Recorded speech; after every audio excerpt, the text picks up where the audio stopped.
നമസ്കാരം. ഞാൻ advocate Veena Girish. Chief examination, cross examination എന്നീ വേർഡുകളൊക്കെ നമ്മൾ കേട്ടിട്ടുണ്ട്.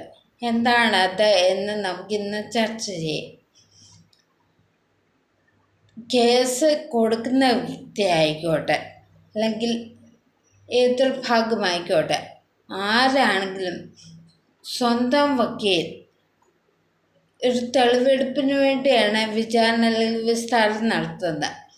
അപ്പോൾ ആ വ്യക്തിയെയും സാക്ഷികളെയും സ്വന്തം അഭിഭാഷകൻ നടത്തുന്ന വിചാരണയ്ക്കാണ് ചീഫ് എക്സാമിനേഷൻ എന്ന് പറഞ്ഞത്. ഇപ്പോൾ chief examination proof of debit കൊടുത്താൽ മതി തെളിവിനായിട്ട്.